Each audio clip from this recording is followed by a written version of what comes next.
Some of the biggest fashion brands in the world today owe their success to a culture they didn't create. Sneakers, streetwear, luxury collaborations. Many of these trends that dominate the industry today begin in the Black communities. But the real story isn't just about influence. It's about what happens when that influence turns into buying power. Because when the Black community decides something matters, the world eventually follows.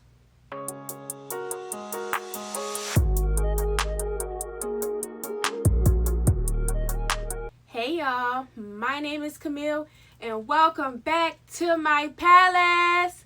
This is another episode of Fashion by Black Culture, and in this episode we're going to talk about how Black buying power built fashion giants.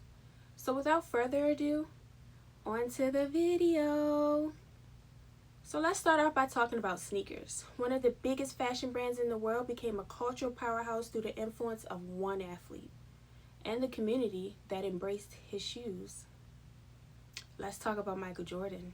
Michael Jordan didn't want to sign with Nike in the beginning. He wanted Converse. But when he did sign, the Air Jordans became bigger than anyone imagined, turning Nike into a global powerhouse. When the Air Jordans released, it wasn't just a sneaker, it became a movement. People stood in long lines outside of stores just to get a pair. Eventually, stores introduced raffles and ticket systems just to manage the massive crowds trying to buy them. In many Black communities, getting your first pair of Jordans wasn't just shopping, it was a milestone, a memory, a story you could tell years later. And every pair bought was a reminder that Black culture didn't just create trends, it creates markets.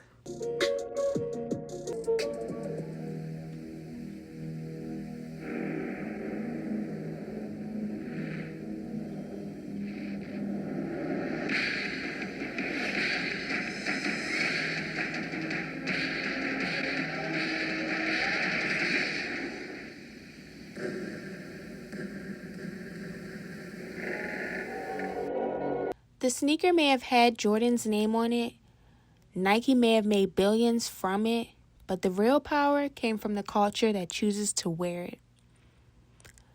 But Nike wasn't the only brand shaped by culture. In the 1980s, hip-hop group Run-D.M.C walked the streets of New York in Adidas tracksuits, chunky gold chains, and black fedora hats. They were the iconic Adidas superstar sneakers, better known in the culture as shell toe. They often wore them without laces, not because the brand told them to, but because it reflected their style. Later, Run-D.M.C released their hit song, My Adidas. During concerts, they would ask the crowd to hold their Adidas sneakers in the air. Thousands of fans released their shell toes at once.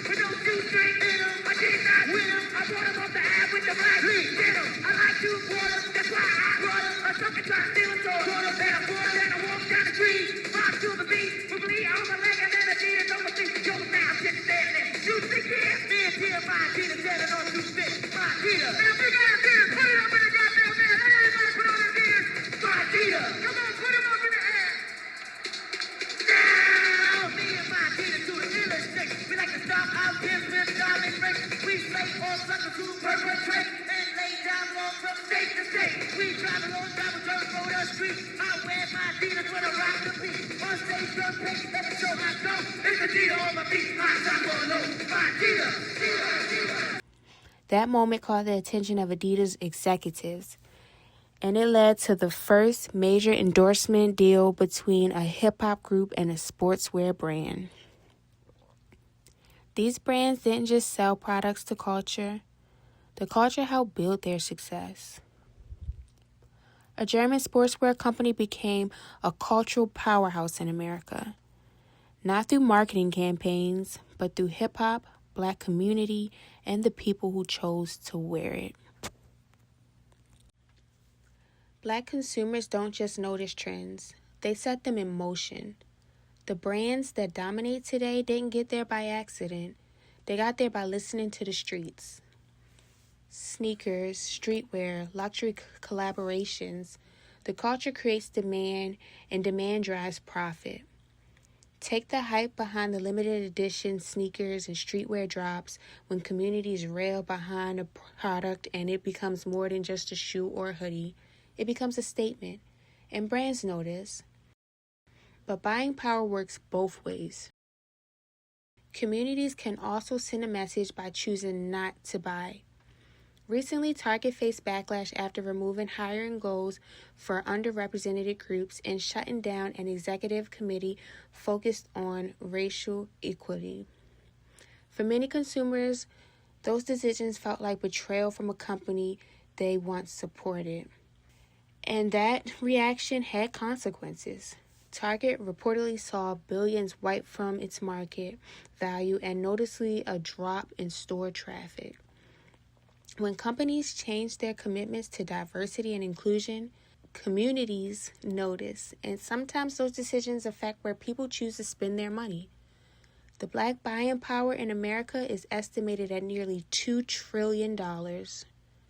Black consumers have the power to shape which brands thrive and which fall behind. With that being said, where will you spend your money? Influence can get you noticed, power can make you last, and when communities walk away, brands notice, and fast. Money is the language that brands understand fluently. Influence sparks attention, but purchasing power changes the game.